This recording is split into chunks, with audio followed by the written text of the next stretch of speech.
This is Mick Gillette. This is Jay Moore. This is Greg Proops. This is Derek Jones. This is Thomas McElroy. This is DJ Severe. This is Nathan East. This is Preston Glass. This is J.R. Robinson. This is Dexter from The Offspring. This is Natalie Dunn. Hey, this is John Leon Guerrero. Hey, I'm Mark Valley. Hey, and this is Pete A. Turner. Hey, cats and kittens, this is Slim Jim Phantom, and this is the Break It Down Show with my new best buddies. And now, the Break It Down Show with John Leon Guerrero, Mark Valley, and Pete A. Turner. Yeah. Here we go. Let's break it down. Slim Jim Phantom grew up in Massapequa, became known to the world as the drummer for the Stray Cats. He and his bandmates, Lee Rocker and Brian Setzer, played live for thousands of hours before they took off to London, Slim being 19 years old at the time. With no place to land and no concrete direction other than to take the world by storm, and they did, quickly getting the attention of the Rolling Stones, Jeff Beck, and many, many others for their pure and legit delivery of rock and roll. Slim Jim, in the age of huge drum sets, went the other direction. He pared down to a snare and a kick, stepped to the front of the stage with the rest of the guys and rocked out bare bones, both retro and ahead of his time. He is the Bruce Lee of the drums. Oh, that's pretty good. Yeah, he don't need shit but a shuffle, and I promise you, it don't get any fucking cooler than our guest today, Slim Jim Phantom. Man, I'm excited to meet you. This is great. Buddy. Thanks for taking the time with us course. today. You have a book out. It's called Stray Cat Struts, My Life as a Rockabilly Rebel. Everybody should get it. So what are you doing now? I know that the book's been out for a few months and that there is a Stray Cats reunion tour in the works. Is that true? Or Well, it's the rumor always. So you stay busy. You've been a resident in Los Angeles for a long time. Yeah. I grew up in New York, and then we went to London, the band, and had a success there and wacky adventures, and came back to the States kind of afterwards. I think the first time I came to L.A., we were stopping on the way to Tokyo or something and had a night off kind of to stay at the hotel before the next, and I just stayed in L.A. I never left. It was just... Someone took me to the Rainbow, and so that was pretty much it, you know. I'm staying. Why would you leave? You had weather? Yeah, that's because I'd never been here before. I'd been to London. I'd been to Paris. Kind of we went backwards. We came back to the States, and it was, there were palm trees and convertibles, and it was like Charlie's Angels. I just said, I'm not leaving. Are you familiar with this story, Mark? These guys had to leave the States, and they had to go become stars in London, and came back here still unsigned. Yeah. And then did your appearance on Fridays? Yeah, and like, again, I don't know if we had to, but that's what we did do. Like, no one chased us out of town, or it was kind of, we were playing in New York, really, when we were kids. We found this music, and we just all fell in love with it. And it became 24/7, black and white shoes, pink pants, hair a mile in the air, and just, we loved it. And we just played around New York. We played bars 5 nights a week, 4 sets a night for year or so, probably.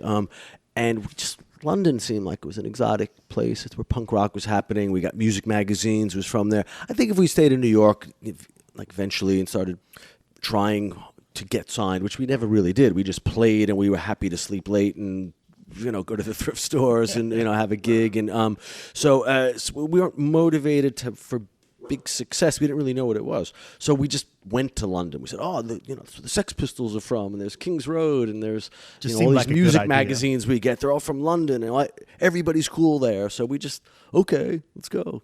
When you got there, was everybody cool?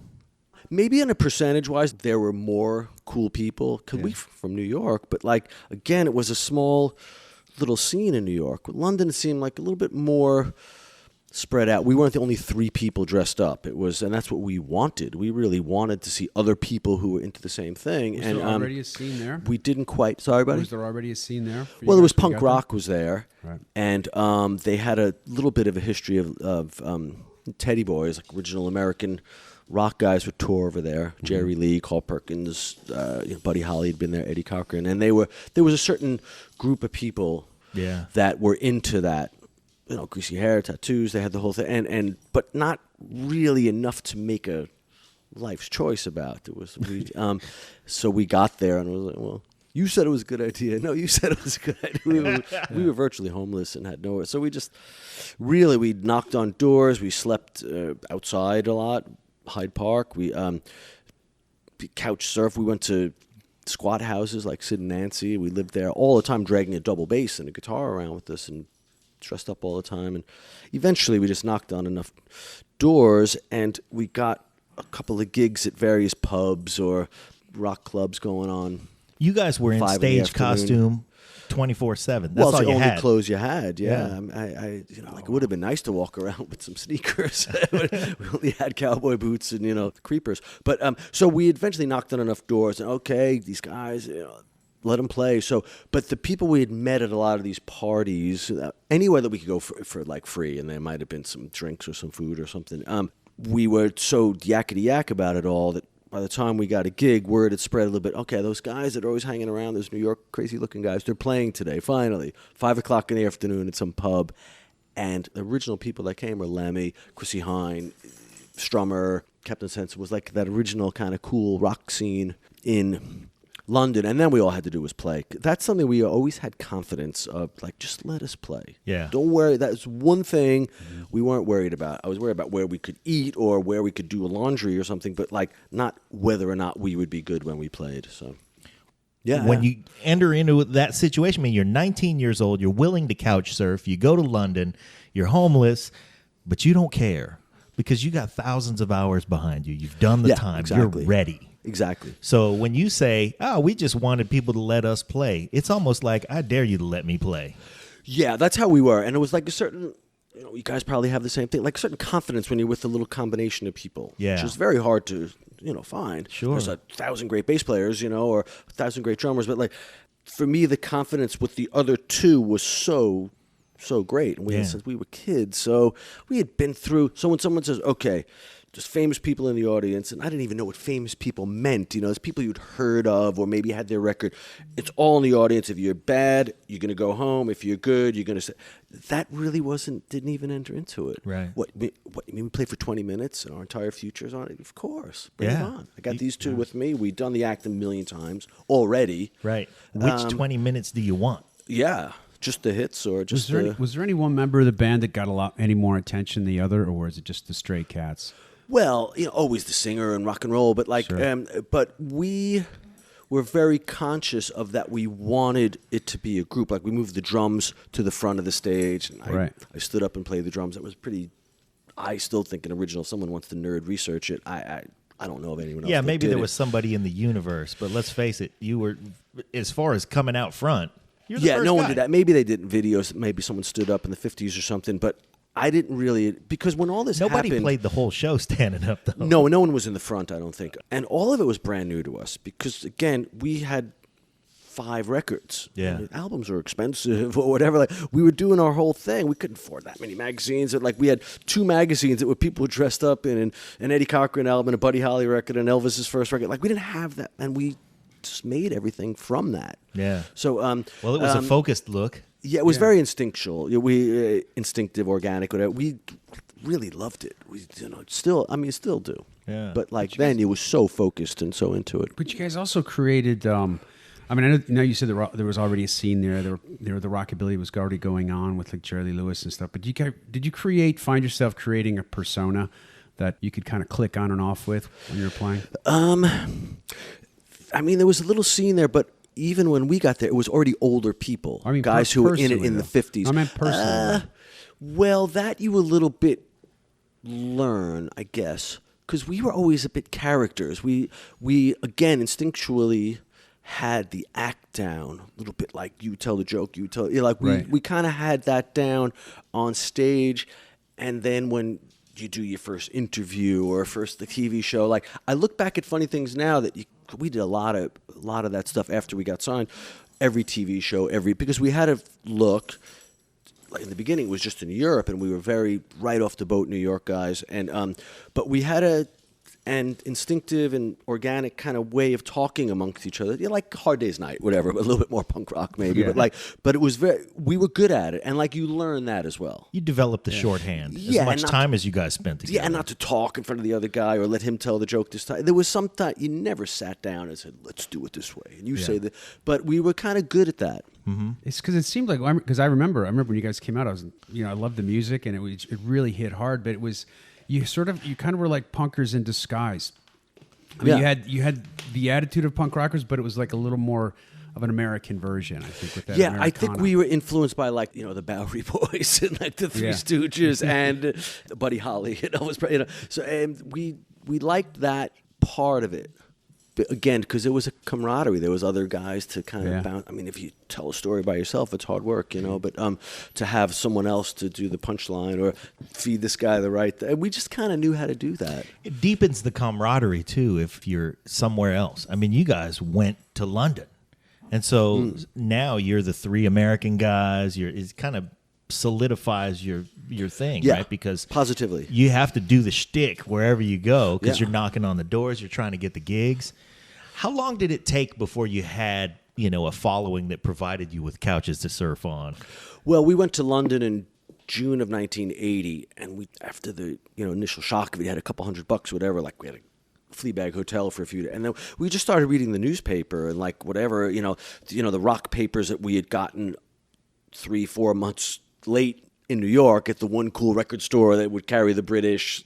Right, as soon as we it just came go out. in the back and see, here's a club. It sounds like a cool band playing, and maybe we can get. And we just admission free or whatever. Like we would go to places, just three of us dressed up and try to stand around, and we attracted attention because we were a little bit outrageous and new. Someone would stand on the table and someone would do. We kind of had that bit. And we were very comfortable around each other, and so. And again, you just knocked on enough things, and London was happening.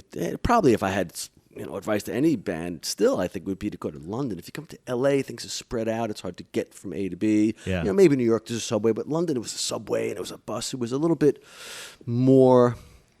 And I think still to this day, the kids in school, more of a percentage of the kids have to be something. Like I'm a heavy metal guy. I'm a rock and roll guy. I'm a, they're like. They have identities. They have to identify, yeah. Yeah, more so than here. Whereas like we were the only like in school. I don't know if anyone that was like that really. Wow. And in London, I think more of a percentage of kids get identified by music and fashion than they do.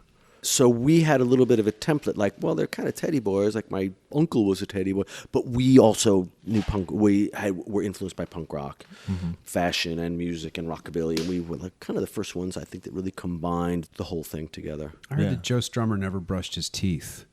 That was like a punk thing. It was like a hygiene. They never showered. That was really punk, man. We don't brush our teeth. I know Strummer came around. He was a good guy. Yeah. I'd like to talk about your relationship with Lemmy. Did you bring Lemmy to Los Angeles? Did he come here? No, but it's a little bit funny. Like Lemmy was one of those guys when we played the first 10 shows around London, which everything led to. He was there. Uh-huh. Like he was probably at the Pistols' first gig. He was probably at Nirvana's first gig. He was probably, he's a very savvy guy, Lem. He knew where to go, and he liked hanging out. So he would have been at the rock club that we played at. We were playing the slot machines, the same thing. And one of the first handful of shows, he was there, and we got introduced, and I had no idea who he was because, again, I don't know if Hawkwind had really made it in the States or, maybe if you're a little bit old. I was still 19 years old. I was just some crazy biker / outlaw kind of Doc Holliday meets heavy metal kind of, guy. But he really knew music. And, he asked me if I knew some Gene Vincent song. You guys should do that one. I said, I don't know that one. And what do you mean you don't know that song? I said, I don't know that song. So I got it. So anyway, we hung out the first night, went to some nightclubs and wound up back at his house playing me this Gene Vincent song that I didn't know. That was the quest of the night. But between there and there, we went to 5 other places, met 20 other people, and we just stayed friends. We just were buddies. And that was in 1980, summertime. And we always hung out. I was at No Sleep Till Hammersmith, which was December of that year, was like New Year's, I think, of that. And then we always stayed in touch. I lived in London for a couple more years, and then I came here, 82. And whenever I was in London, he would call. I would get in touch with some. And then I think in the late 80s, he moved to L.A. Like every English guy, they don't want to live in L.A. Or like me from New York with sunshine. And where he happened to live was in back of the 9000 building up on Sunset, and I lived on Ohini Drive, so I would, we were neighbors. You guys were around the corner from each other. Yeah, not on purpose. And the back of my house had a gate, and I had dogs back then. I used to have to walk on the side street because the other street would be the Sunset Boulevard. So, so I had to go, and that was Lem's house, and he had a pirate flag as his curtains. So like anytime I saw rustling behind the curtains, or I'd do my taxi cab whistle up, and it'd stick his head out. Hey, what are you doing? No, and we'd just stop in. Yeah. You have to put the dogs away. I'll be right over. Okay, and we would just hang out. We were just pals, and that led to I got a little job one time doing a track for an Elvis tribute record.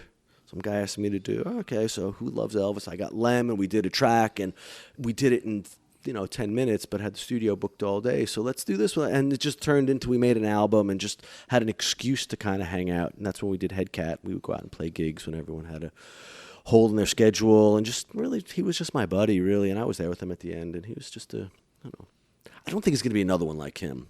I think he's a rare bird, No, in the intro I said that there was nobody cooler, but if there was somebody as cool, it was Lemmy.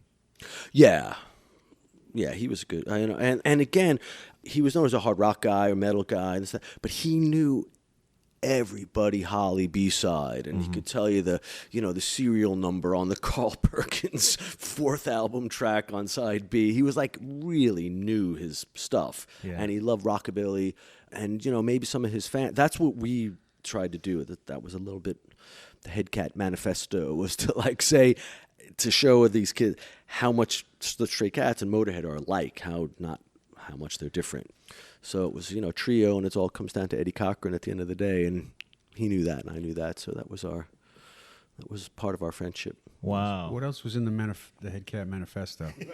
Oh, he didn't like being home. Is this a printed document or something? No, he didn't like being home for 2 weeks, so, he said, let's find a couple of gigs. So we called the agent, and he would find, there's some gig in San Francisco you could drive to, and there's one in San Diego. We can always find one at the Viper Room or the Roxy, or and my son would do the gear and drive. He was like 17. I don't want to drive Lemmy to the airport. Well, you got to pitch in and help. That was the family business, So not really. It was just really he didn't like being off. If he had a month off between Motorhead stuff, he would call me and let's find some shows. And he was that guy that loved dressing rooms and loved the tour bus and loved the studio and loved backstage riders. He just loved to, he was that guy. He loved it all. The life.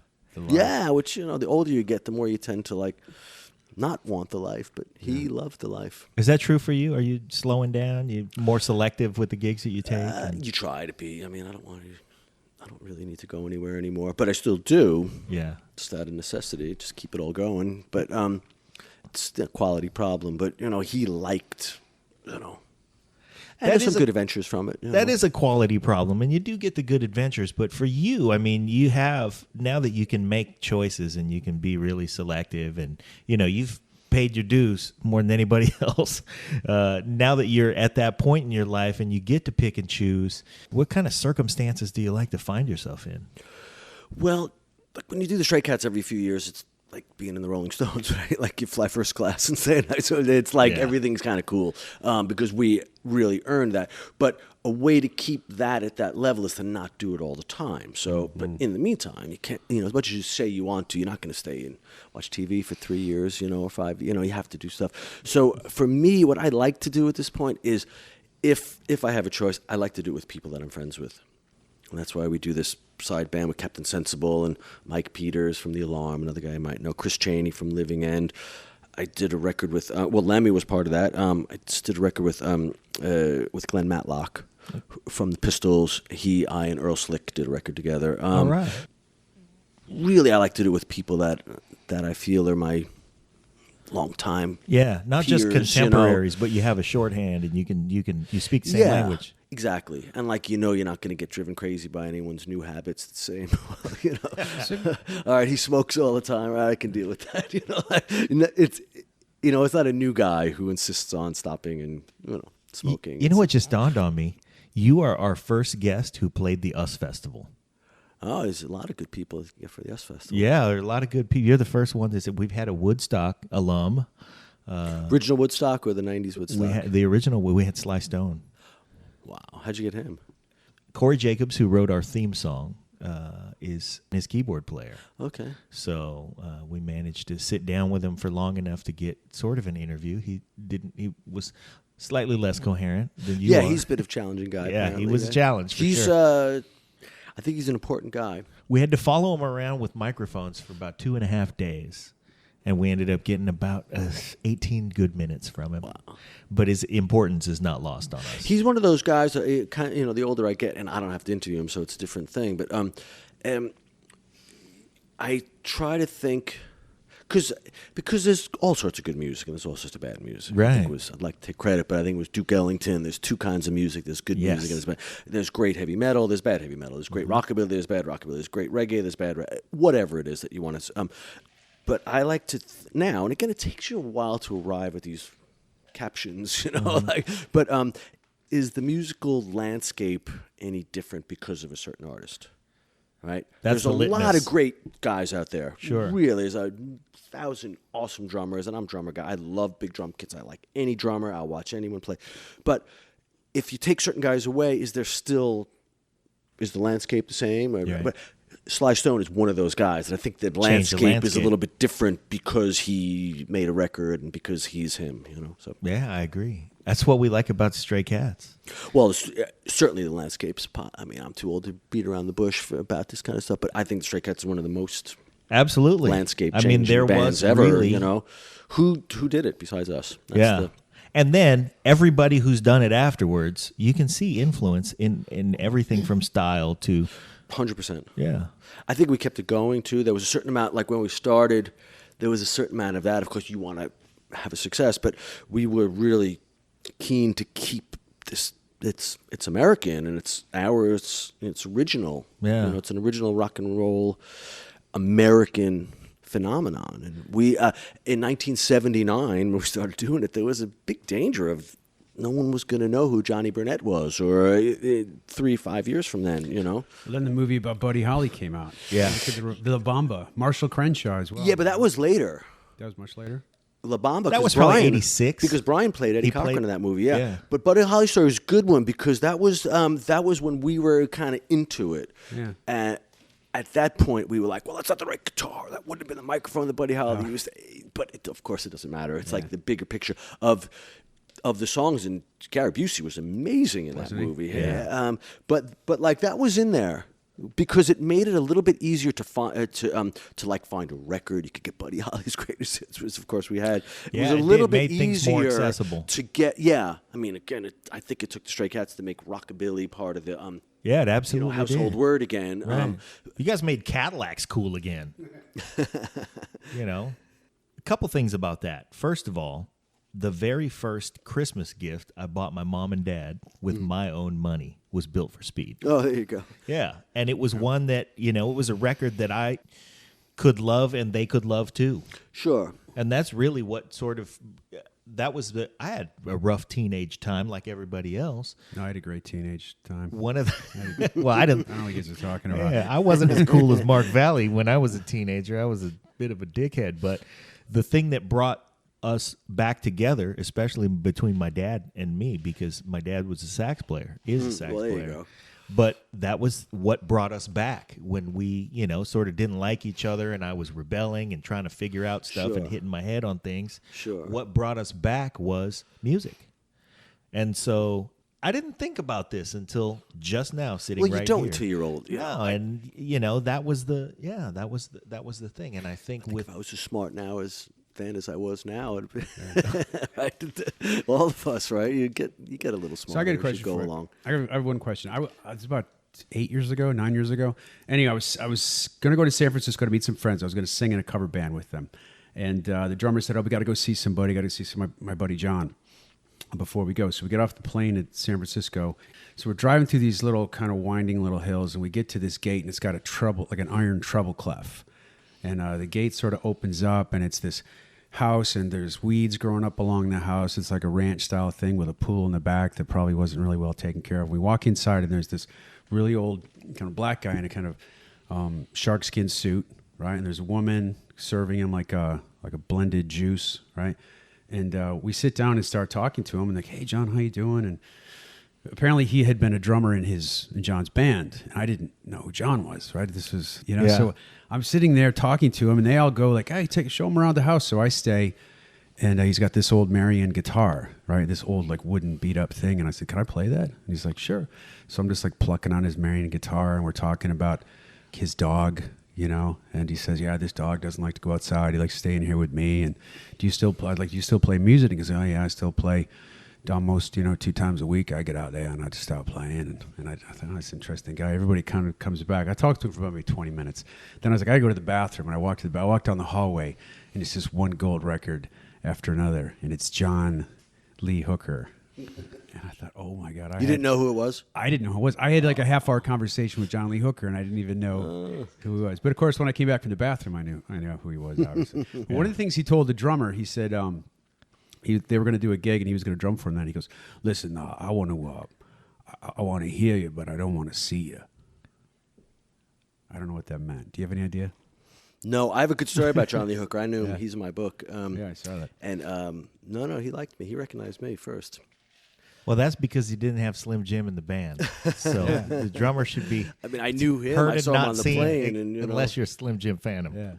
So What was he tell like? us Your John Lee experience? Hooker story. I just had a brief encounter with him. I want everyone to buy the book so they can see the punchline. Yeah, you should. But, you guys should buy the book. You can read it. Buy the book. He's got a better Johnny Lee Hooker story than I do. Yeah. I didn't spend 20 minutes with him. It was very brief, but he was like a cool guy. He definitely knew it was him, and he asked me if I was the boy married to the movie star.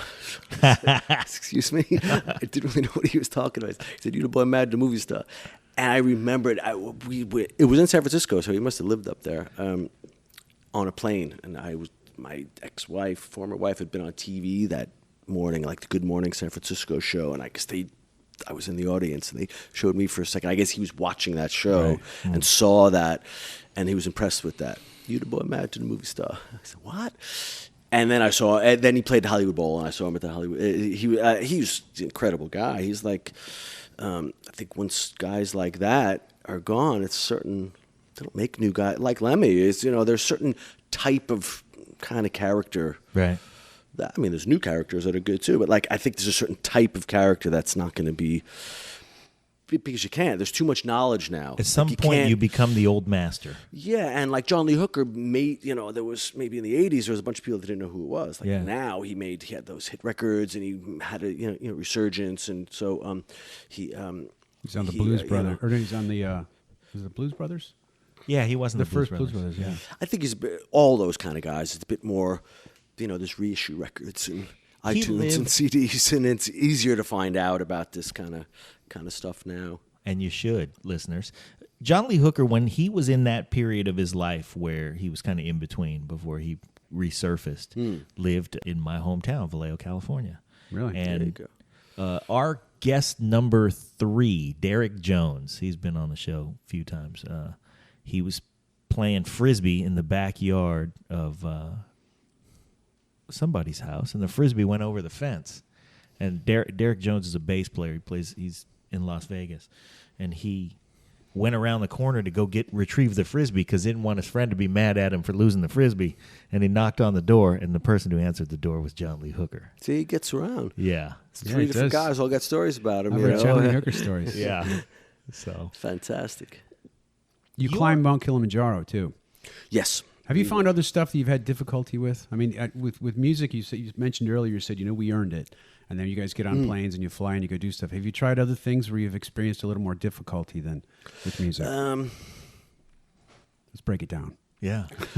Well, Let's break down your process. Doing the mountain climbs we did Everest first. Get out. Yeah, You we went climbed to base Everest. camp. Wow. Base Not camp. to peak. Went to base camp. It took 10 days, 2 weeks, kind of thing. And then Kilimanjaro was the next year, so I a little bit knew what it was. But I did it for a charity. A buddy of mine who came back from cancer and was doing an event, and they raised money with a few big sportswear companies, and people sponsored, and there was maybe 30 of us. But there was 4 or 5 rock star guys: Glenn Tilbrook from Squeeze, Cy Kernan from The Fix, Robin Wilson from Gin Blossoms. Again, it's like, guys, that guy with that guy, it doesn't matter. It's kind of the same job. Everyone's got the same job, and everyone knows each other. And the guy who did this Charity's a guy named Mike Peters. He's a band called The Alarm. I don't know if you remember them. They had some hits in the 80s. And they were the first opening act on the first Stray Cats tour that we ever did. And again, he's another guy. Since 1980, we just stayed friends. I'm friends with a lot of the same guys that I met in the original You guys have been times. friends ever since. Yeah, Lemmy too. Like Lem was another guy. Glenn Matt, like a few of these people that I talk about, I've known them The whole literally time. 37 years now. Yeah, because I went to London. I only had the other two. Right. I don't really know anyone from the old hometown anymore. Like, your life started over a little bit. I had two guys, so anyone I met after that was like a new person. friend, yeah. So we stop and think about it. We all met that kind of summer in 1980. A bunch of us, and it's funny, we're still friendly. So Mike came back from cancer. He was in remission and then wanted to do a thing to give back. So he organized this whole thing as a charity called Love, Hope, Strength, and he organized this thing to Mount Everest. Again, one of these things that you think it's never going to happen, so you say yes to it, and then it actually happens. There you like are. I hadn't trained. I'd like hike every day anyway, stay a little bit fit, but not. There were guys doing You weren't oxygen. training to There were go to people base doing camp. oxygen training, and heavy duty stuff. And again, I read the book the night before, kind of thing, and get the cliff notes and fake it. So, but this cliff was training, notes to and Mark like Kilimanjaro. we arrived. We're in Kathmandu, and like there's another good friend of ours, Gary Ranucci, an old pal, and he came with me. That was very hard.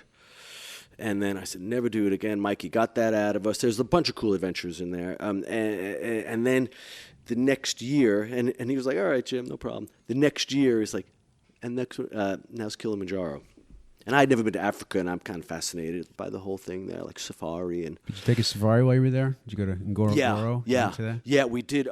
After it was over, we Tanzania, I guess would be I don't remember the name of the preserve, but it was the size of Ngorongoro. New Hampshire or whatever. There was a preserve, and we saw everything on cue: lions, elephants, giraffes, the whole thing. The whole wild kingdom was right there. And I knew probably like you guys. There's no every place you go, any adventure you have, there's usually like a gig attached to it. There's some reason why you're going to these places. Like any place you go, that's a vacation, I suppose. For me, there's always been a gig attached to it. I couldn't dream to get it together to go on a safari.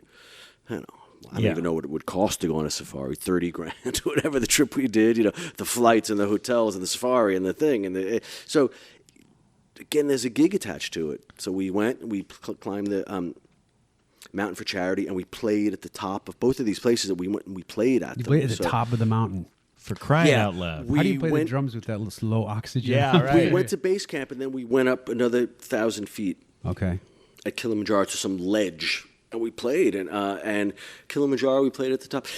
I get a little bit lucky, and you guys probably already know all this stuff, but you get a little bit lucky on the oxygen thing. Like you could be like a professional mountain climber and not your blood isn't good at it, so it's harder for you. Some people have it, yeah. Or you could be work in a shoe store and you have very good without ever knowing it, kind of thing. So so mine was a little bit on the high part without knowing it. So I was a little bit lucky.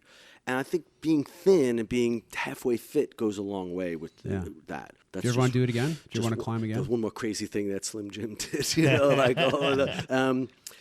Would I do it again? No. No. It's a good thing you checked Everest, it off the I list. didn't even want to, I mean, 10 days just to get to base camp. Yeah, then after that, it's technical climbing. I don't know how to do any of that. Yeah, that was a whole other sit around. world. Yeah, that's what we were there. There was like a pooping in a bag, waiting for your chance. Exactly right. They were. There was 2 expeditions. I think there one was from South Korea, maybe, and there was another one. Some other, and they were just waiting, and when they get to go, they just with the weather report. And the waiting is really just looking up the hill at the weather. And But you know what's seeing if you fascinating? have an I open mean, window. but there's a That's pretty what high they did. attrition rate there now because they all find out, okay, this is the best window to go, and now everybody knows. So they all kind of make a bum rush on the way up there. But could you imagine? There's a pretty high attrition rate, like on Everest, but there's also a pretty high attrition rate for musicians in some ways. What attrition meaning? That should make it. Well, attrition means you don't survive it. Oh.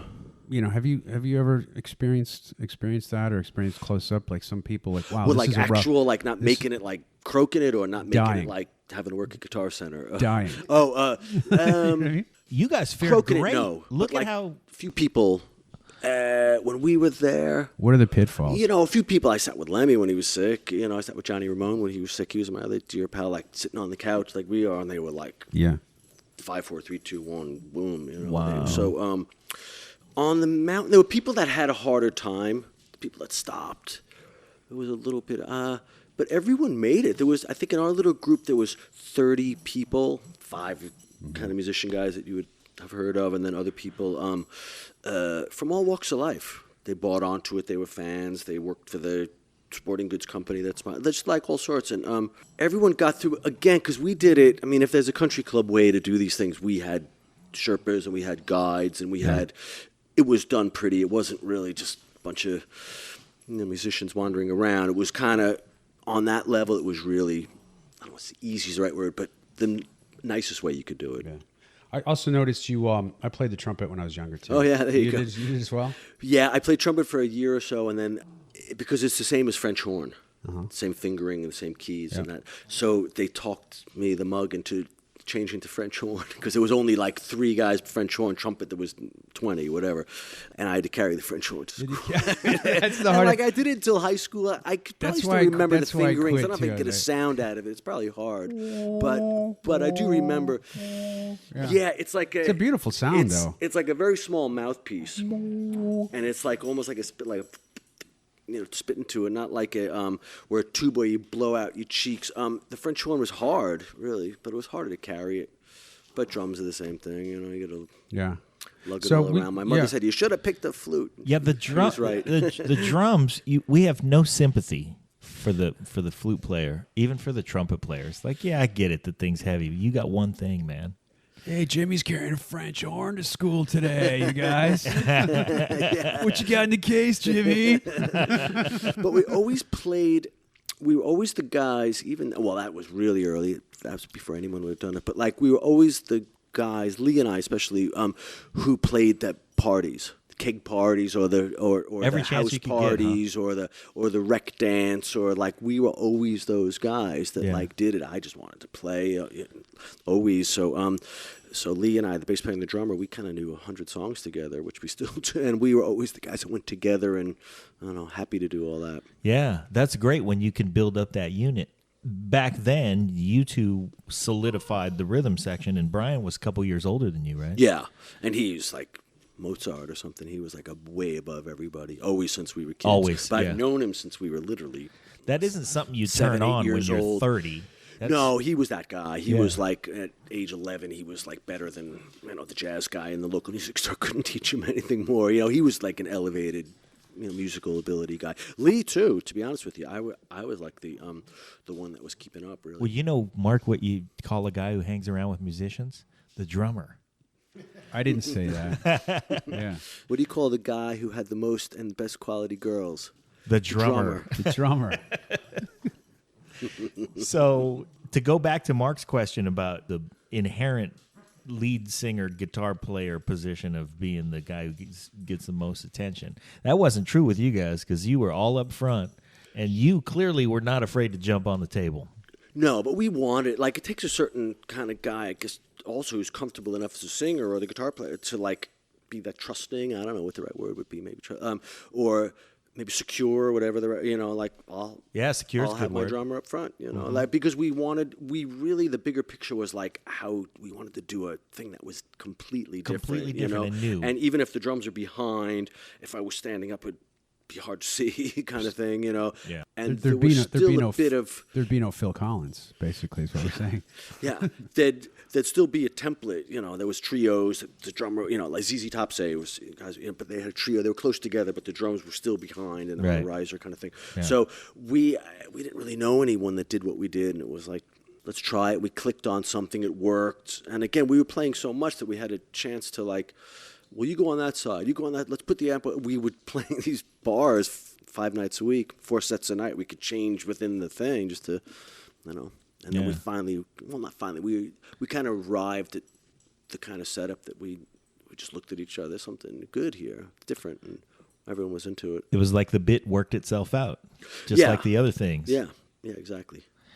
The other similarity with Phil Collins, both left-handed. Oh, Phil Collins is a great drummer. One of my favorites, really. Yeah. It kind of weirds me out to watch a left-handed drummer. You know something that weirds me out? It's like how do they just? It looks funny when I see a left-handed drummer. Yeah. It looks funny. Yeah. Honestly, still. And there aren't very many of them. So when you see one, it is peculiar. I mean, Phil Collins, Ian Pace. Rod Morgenstein, Ian Pace. Yeah, Rod Morgenstein is one of these guys. He could probably play. He can play both. Yeah. I think he sets it up lefty, but he's an elevated kind of guy too. Ian Pace, who's amazing. I mean, I'm very much left-handed drummer. I couldn't do equal. I could busk it a little bit right-handed, but guys like Rod are like they're completely. It doesn't matter to them. It doesn't matter. He's that good. But there's quite a few out there when you stop and try to list them. You can That's all I find got. a few. So what about when you look forward to, Getting up in the morning. I don't know how far you look forward, but if you look forward years, do you think you got another book in you? Do you think? Well, that's what I want to do. Because your book is the thing that. Here's what our listeners need to know: your book is your book.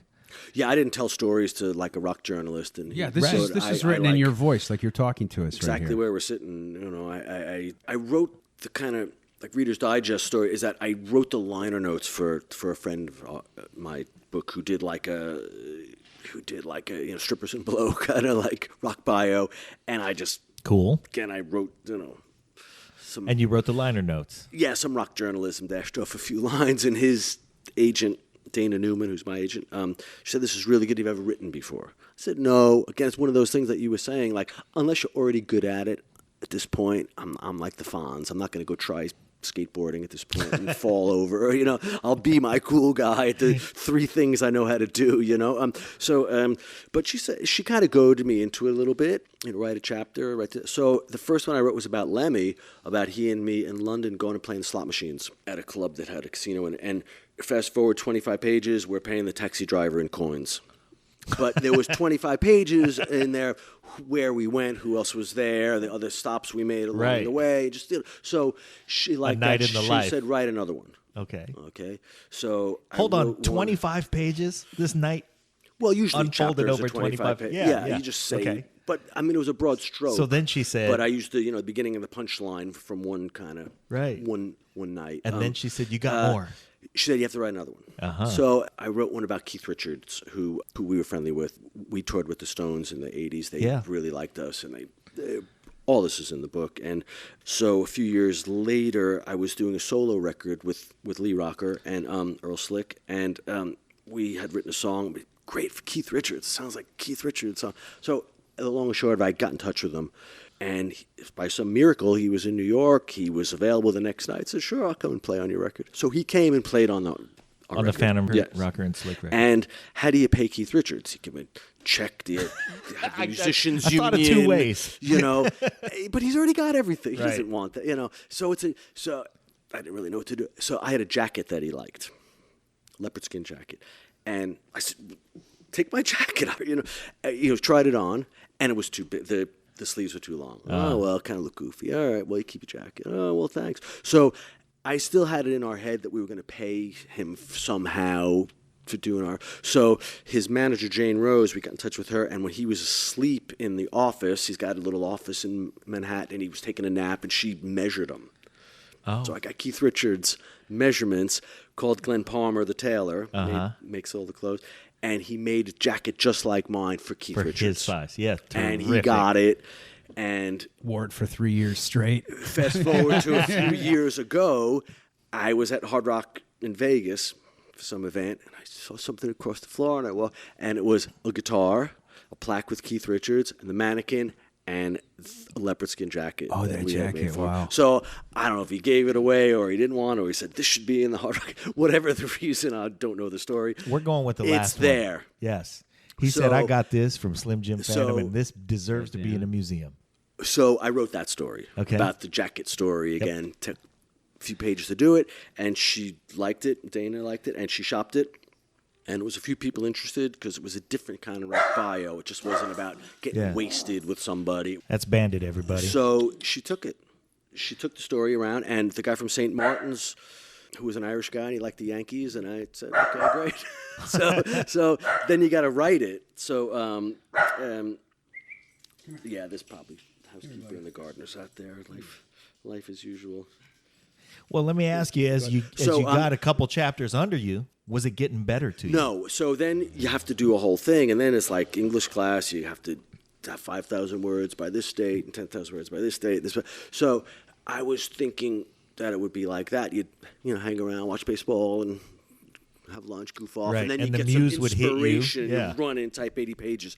Not that at all. So as soon as I realized that it's a bit like playing the drums, you just can't become You got to do good the at hours. something. You got to really do. So then I came in here every day, right where you're sitting. That was where I leaned over and got away from it a little bit, turned the TV off, turned the phone, didn't yakety yak on the phone, and just sat down every day, 2, 3, 4 hours, and eventually something comes out, And so I hit the the milestones of it, and you have to turn it in like a year advance almost 8 months before it comes out. You turn it in. So since writing it, a bunch of things happened that were part 2. Did you read any other memoirs that you like Keith Richards, for example? Keith's one was good. I don't know if he hit the keys or not, but it's definitely in his voice. Chrissy Hines' one was very good. I read hers before it came out. Glenn Matlock did one. I'm trying to think of just guys that were my pals that. But I was very conscious that I didn't really know anyone else that did it that way. Most people told it to rock journalists who were good at writing, and make it. And let them be good at what they were good at. Yeah, you but took on the somehow craft. I could tell always, Yeah. because I fancied myself as a bit of a, You have something. appreciator of storyteller. literature or whatever. So, and it was a bit of a challenge. So, if you got another book in you, that's great for us. Yeah, I would like to because now I know how to do it a little bit more. And like I remember, they wanted 25 stories of the most 25 most famous people that you ever met, kind of thing. So so now I'm like veteran guy. Your second album, you can take be a little artistic. So hopefully it'll sell enough copies. Because I would assume there's some equation involved. You sold this amount and did this. So, but hopefully it's like cracked some type of number that they'll let you do another one. And like now I know more how to do it. So Okay. Could you? I always love hearing writers read their own work. Is there any page or any section that you could I read don't know for how us? much I've read since it. No, I mean happened. read it out loud. Sure. Could you read it out loud Yeah. for us? Sure. Is there any Like story? pick or a favorite section? paragraph or something that you. The Forrest Whitaker thing. I know the short one. Charlie Parker. That's a a good whole call, story. man. That's Nice. That's like a whole story. That one. I just want to hear that. Let's see, I Give think everybody it's, a taste. Everybody, page and a half Slim or Jim so. Phantom. I Slim had a Jim from the short-lived book The Stray Cat Struts. I had a short-lived career as a movie star. As had been my good fortune, I worked with the best. I must be the only guy to have ever done one movie in where my scenes were acted with and directed by Oscar winners. Any movie buffs and trivia maniacs out there are welcome to try to correct me on this one. Looking back, I see it might have been a thing to have capitalized on, but I'd never been good at that. In this circumstance, I went out on top. Britt was about 8 months pregnant with TJ, and all was pretty normal around Doheny Drive. We were somehow paying the bills and living our continued life of relative luxury in a hand-to-mouth fashion. I don't think I had a manager at the time, but somehow a call came through from the Stray Cats agent that we had been working with. I was told that it was an audition for an acting role. I had never done anything like this before, but having been on 100 shoots with Britt, I was familiar with movie sets and the general setup, though not the actual job of acting. So I went to a trailer on one of the movie lots. I think it was Universal. I had been faxed a few pages of dialogue, and I practiced it with her a few times. I didn't take the whole thing too seriously. And everyone said, just go and do it, so I did it. And the casting people must have liked it, because I got a call with times and locations for the next week. The role called for me to play a 1940s era drummer, lip sync a song to a playback, then deliver some hipster banter back and forth with the sax player. All of this while pretending to cut a track in a recording studio. The film was called Bird. It was a biopic about Charlie Parker, whose music I knew and loved. I'd be playing his drummer and part-time pal. No problem, I could handle this. Lost on me for the moment was the fact that the sax player was Forrest Whitaker and the director was to be Clint Eastwood. There we go. That's a good story. Yeah. Your first audition, he booked it. Yeah, exactly. Not bad. I don't know if I could do that one. Not Well, bad. like again, I had a youthful innocence to it when it was kind of a bit of a, if I did the gig, I could join SAG, because back then SAG and AFTRA were two separate things that weren't all rolled into one. And if I joined SAG, this job paid a little bit above whatever the minimum you had to be to crack the insurance number. So between Britt Eklund, my former wife, TJ's mom, with her SAG and with this thing, if I did this thing, it would put me, and we would get the insurance. Get health insurance. All right. Yeah. And that's our son who just walked in the door on cue. He was born at Cedars-Sinai with a good doctor. The whole thing. Nicely Thank done. you for SAG insurance because Clint Your Eastwood liked me and we did a movie. You know, like And your it was healthy all son that. walks in the door. Exactly Mission right. accomplished. That's like the Good whole timing. thing. I mean, again, it's really just kind of wacky, small world stuff, you know? That is the life of Slim Jim Phantom. I mean, the thing that's nice about the book is that they told you to bring together a story and then bring together another one, and you have 25 stories, and you have those stories all day long. Yeah, they want strippers and blow if it's like all equal to the people. I kind of got lucky with St. Martin's, I Yeah. think, because the guy there who signed me is not there anymore, Rob Kirkpatrick, and I worked with another great editor named Peter Joseph who took it over halfway. It's kind of amazing that they did a good job on it. But again, I was lucky enough to have two guys that kind of saw skydiving while shooting heroin with a stripper. Like, that's been done. And good. I love all that Yeah, stuff those myself. are great you know what stories. I mean? That's not your story, though. Yeah, Your but I know story's those got a guys. little They're Not the just my pal. skydiving. Not the skydiving part. I mean, the Motley Crue guys are my friend. I love those guys. man, they've everyone's done got it. a story. So I wanted to do something a little bit different. Yeah. Like, it'd be easy to tell another story about getting wasted with Lemmy or, having an adventure with Keith Richards. But, like, I wanted to make it a little bit more kind of funny. It's a little bit more doing the crossword puzzle in the dressing room with Lemmy. You know, my son's driving us down to the gate. Just a little bit, I guess, ironic or a little different. Just a little bit one that hadn't been done before, which is always a little bit my goal is to take, like, you can't invent the drums, right? But you can find another way of kind of maybe making it new and kind of your own. Same with writing. The thing is, that's what makes you a Rockabilly Rebel, because you've even gone like, everybody's done that skydiving bit with the hookers and the blow and sure, we've done You that. can find But 5 other books probably. also, you also had a life that's not just about the music. As much as that's a great part of your life that we all want to know about, you've also had a regular life. Well, a regular life, seemingly. Kinda, Yeah, I mean, it was like my son. I owned a nightclub for a long time on Sunset Boulevard, right on the Strip, and he did his homework on the desk there. So it was like a normal life with the extraordinary kind of circumstances, because this is all we knew, and it's not contrived, because you can't contrive that kind of thing. It has to be. This is all you know how to do. This is what you you play the hand that you get dealt, and that's what we did. Yeah, and it still had the ordinary life of you're raising a son. He's got to do his homework. Yeah, it just happens to be. He just happens to be at the bar. At the Cat Club, and we ate dinner at the Rainbow every night, and then walked down to the Cat Club to do your homework, and that was just our. And like, you'll find it for a lot of people. Like, the whole gang up there was like that. A lot of people in rock and roll, I think maybe have a similar-ish kind of story. Kids come on the road now more than in the past, I think. You think that's more prevalent now than it has been? Yeah, I'm sure if you go on Guns N' Roses and everyone's cool and got their kids, and it's all. That's the survivors. You can't really carry on in a certain fashion. It's just not possible. It's not sustainable. So yeah, so you learn. You adapt, or you fall away. Well, you brought up Motley Crue, so I have two. Yeah, more. I speak to Nicky Sixx all the time. He's my buddy. Yeah. Oh yeah. Yeah. Is he playing around right now? I know he did a record, 6 Cents. 6 a.m. He's like a smart guy. And I mean, if you go to my Instagram, there's a picture from just a few days ago. I found Vince Neil and me and Brian Setzer at a celebrity softball game for, all like rock and rolls. We had spandex and baseball gloves. It's a hilarious picture. Again, I found in the treasure chest of having to go find my own photographs. Well, when people think about the rock star persona, they think there is a lot of recklessness and all of that business. But when you think of somebody who's reached the upper echelon of any calling, you're going to find the smart guys. You're going to find the guys who are a little more calculated, a little more thoughtful. And so it's not a surprise to hear that And Nicky also Sixx good is a at really it. smart guy. And good at it. That's the other thing. Yeah. Like, none of it counts for anything unless you're Unless good you're good at at it. Yeah. And that part's almost a given.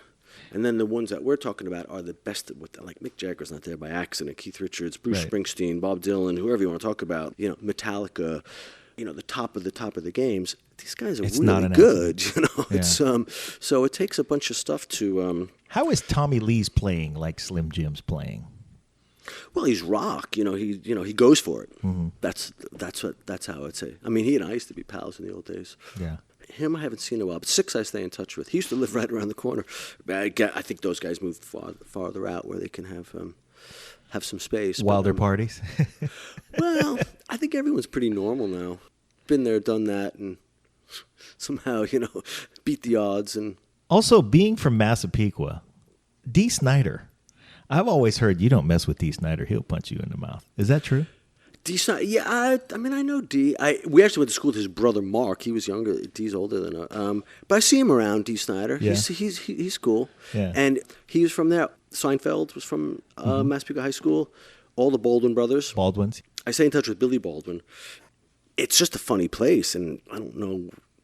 The town next to it's the same. The town after it's kind of strange. It's train stops on Long Island Railroad going into New York City. Uh-huh. I think we were like 47 minutes, whatever, like from Penn Station.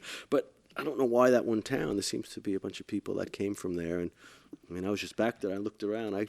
It's not in the water. I don't know, but wasn't Baldwin's father a principal at a high school or something, or a teacher? He was a school teacher. He was a school teacher. Yeah, and he was my school teacher 2 years in a row. He was a good guy. Huh. He was cool. Yeah, I have another idea. I'd like to have a conversation with you when you're in the middle of writing the book. Not necessarily talk about what's in the book, but talk about what's going on with you in the process of writing your sophomore book. I just got two more questions though about writing the book. Did you have any kind of guiding principle while you were putting this down or writing stories, or did you just simply come up with things that you told other people before? I guess the other question is, did you feel a temptation at all to embellish or kind of make it look like a better story just by kind of carving or highlighting certain things? Well, sure. Or did you stick to the straight up truth? Like a little bit, you have to in a funny way. Like we had Cat Club 15 years. Axl Rose came and played once, so that's the story that you tell to paint the bigger picture of Right.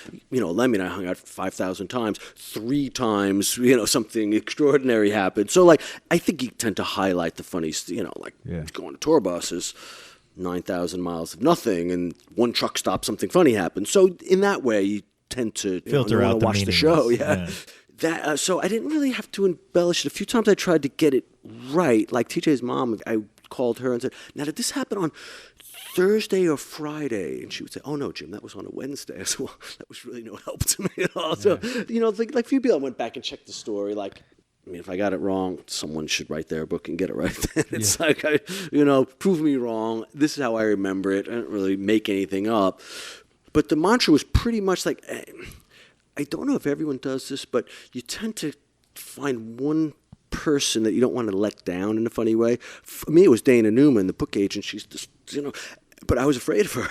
Like, I didn't want to say, I don't have the 5,000 words. No, I didn't write for the last 3 days. I didn't want to, it's funny, like you choose someone to like, I don't know if it's authoritative figure, but like someone that you want to do it for. Amuse, like you can't maybe. write the book for like the 5 million people that, hopefully going to, but you have to get one, and like in the band, it was the other 2 guys for me. Like, I didn't really care what anyone else thought. I wanted to make sure they liked it and everyone else. And then with the book, it was Dana, who was the person who was the agent who who encouraged me to do it. I wanted her to like it, and then hopefully someone else will like it. So, That's great. And how about, Harry was there any temptation for fiction? Did you have any inspiration for fictional stories as you were writing this? And think, this is how they do that. It's really hard. I would like to do that as a challenge. It was really hard. That's the thing. I don't know if I want to bite something like that off. Like, again, with your own story, you can kind of keep track of everyone a little bit easier. Like, I got to think it's some type of fiction. Kind of keep up with everyone. Like, what's that guy doing? What's that guy doing? Yeah, it's hard. Anyone who writes fiction is, hey, you got characters going off the rails. You got characters who are kind of stagnating. It's hard. I mean, I would think fiction has got to be really hard. Yeah. Harry Dean, I can kind of, he's already his character. You don't have to make him up. Or Lammy, luckily I've somehow met these guys that are real characters, and it's a little bit you can describe. You say, kind of the good part about the Stray Cats. So at this point, when we were trying to sell it, or when we were trying to start out, we were like, well, it's a little bit of punk rock, but it's rockabilly. We like new fashion. Now you can kind of say it's like the Stray Cats, and someone knows what you mean. Yeah. like Lemmy or like Harry Dean. The guy's he's kind of like a Harry Dean kind of character. Oh, okay, you can imagine what they are. So I had a little bit of a shortcut of knowing these guys who were already built-in characters.